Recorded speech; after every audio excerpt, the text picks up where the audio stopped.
Hey, how's it going everyone? Here today with the latest Jujutsukaisen release. This is Suguru, Geto, Tokyo Jutsu High School version, so the slightly less slaughter all of humanity version. So this is coming straight after the Gojo release, so it's really cool to get both of these together. And yeah, really cool figure, definitely loving these two releases. I can't wait for more Jujutsu Kaisen releases to come because so far I've loved every release and they just keep getting better.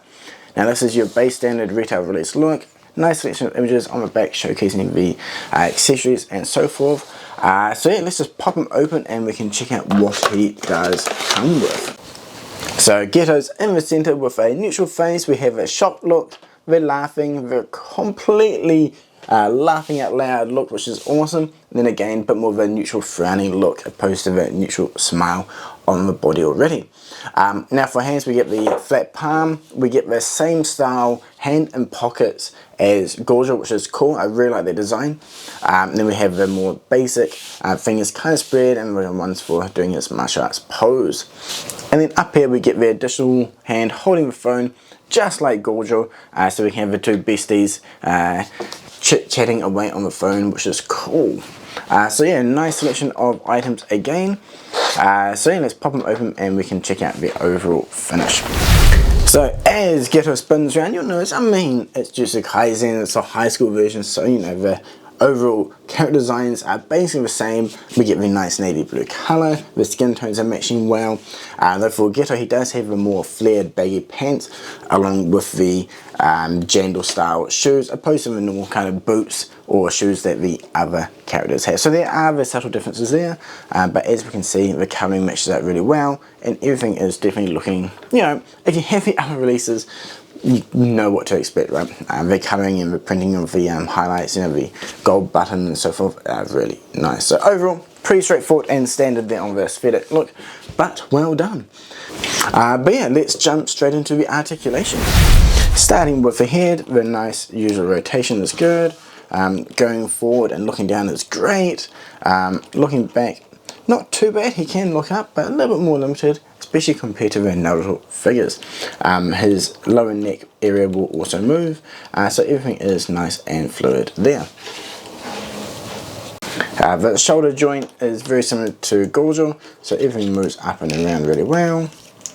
Let's get up and over. Yeah, so the curve on this figure is up higher, so it is a little bit more restricted compared to some figures, but his hands can basically, maybe not quite, almost touch. You kind of have to use a bit more of an elbow joint there to get a crossover if you want. If that curve was a bit lower, we would get a bit more nicer range there, but a little bit more limited, but overall not too bad. Now on these figures we don't see the usual bicep swivel where we would normally see it, but they do pivot on that peg on the top, so we do get the motion there. It's just that it looks a little bit different compared to other figures. The elbow joints are fantastic on these figures, both Gojo and Geto are very similar there, which is awesome. And then we have the usual nice wrist peak, so overall that part is really good. And then especially when we move into that center torso, just like Gojo, we see a really great range of motion. This part here is soft as well, so it will flex a little bit.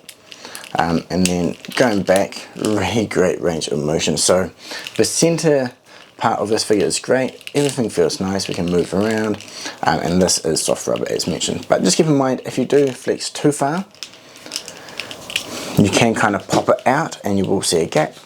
So depending on what you want to do with the figure, you may come across that, so just ease it back in a little bit and it'll cover up. So no big issue unless you are pushing to the extremes. Now for the lower region of this figure, again very good, splits, upper thigh swivel. The knee joint is extremely good considering it's baggy. A lot of these figures normally stop at this point, but he can go all the way up while still looking aesthetically pleasing.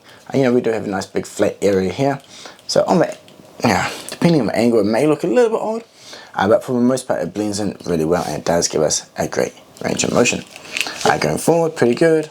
Back, we do get back a little bit, the butt flap does stop it, but not too bad compared to some figures.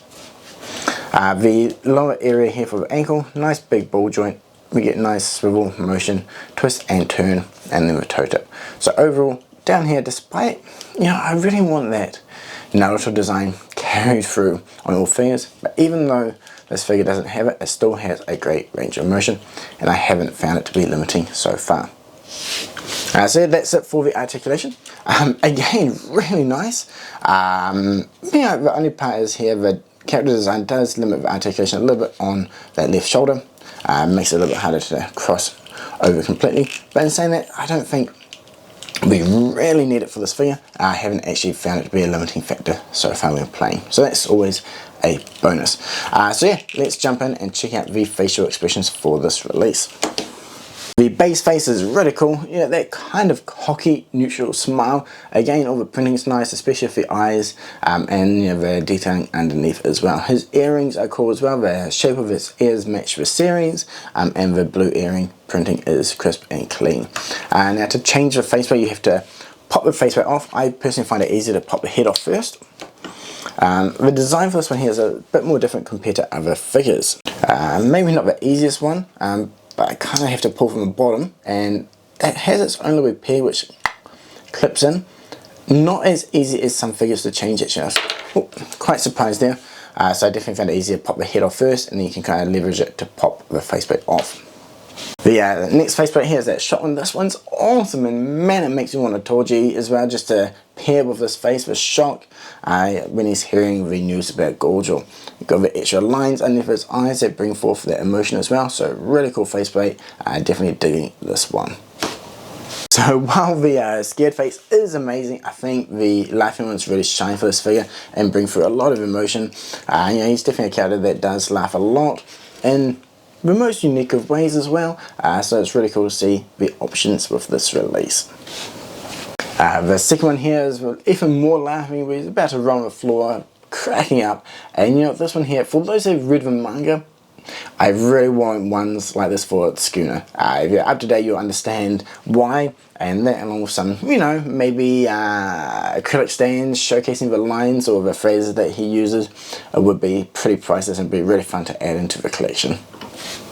And then finally we have the more of a neutral frowning look, quite a serious look on him, and again, really nice. I can't really say much else besides that.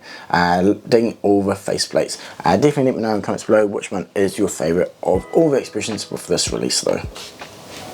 So just like Gojo, we have the hands and pocket design. I absolutely love this. It looks really cool and easy to use. If you're unfamiliar, essentially it's just a hand with some fabric attached to it, and you just line it up and slot it over the top part of his thigh there.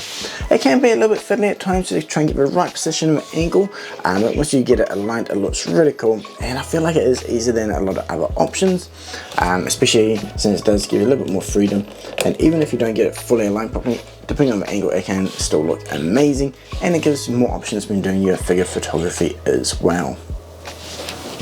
The addition of the phone is great. It pairs up wonderful with Gojo, who has the same one, and they have different style phones as well. It matches obviously what they have in the series. Gojo with the flip, and Geto with the slide up design. I remember I had one of these type of phones when I first moved to Japan myself, so it's really cool to see in figure form. And we have all the button detailing. There's actually a lot of detail on this phone, whereas I could have just simply gone for a straight flat piece of plastic, and for the most part people probably wouldn't have noticed or cared, but the extra attention and detail on this figure with that phone is awesome. Actually be really cool to get a non-attached to hand phone as an additional accessory later on. Something like this, an accessory pack would be really cool. But yeah, overall looking really cool, and yeah, digging those hand and pocket, right? I don't know, I love the fact that it's so easy to use. I want to see that on other characters as well, and it does, I think it will make things a lot easier to add in more unique designs with figures going forward, so I hope they keep this up. So while Geto here is perfect for those goofy, fun, slice of life looks, you can also mix and match with a serious face and those more martial arts style hands for a fighting pose, which is cool. So really basic here, really easy to pose, and yeah, I mentioned earlier I wish it had the natural ankles, but despite that, the ones that he does have work really good. You can get his feet flat on the ground in nice angles to work really well. He is really stable once posed. So overall, the design of the articulation works really well for goofy, slice of life, and more serious martial arts style posing as well. So we have the new Geto in the middle, new Gojo, and then obviously the movie Geto release. A little bit of a size comparison as we jump into the final thoughts, pros and cons for this release. Straight away I feel like the sizing looks really cool. The movie one's slightly taller. I mean, he is older, being Geto here being, you know, the high school version.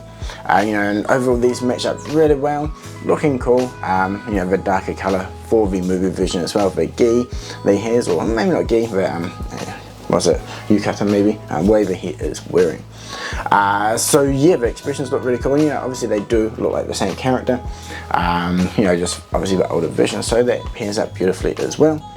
And then obviously the main two, Gojo and Geto, they look so good together. You know, I love the fact that we have, you know, for the pros for the new release, we get the both hold the phone, the left and right hand for in-pocket design is awesome.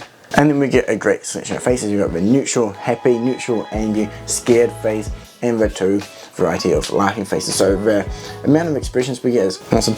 And then, you know, when we pair him up with Gojo, who also has a great selection of expressions, that make for really fun figures, right? So yeah, the articulation is awesome as well. For a bit of a cons, I mentioned this for Gojo as well. You know, the shoulder articulation is a little bit more limited compared to other figures, but in practical use, it hasn't been a problem so far.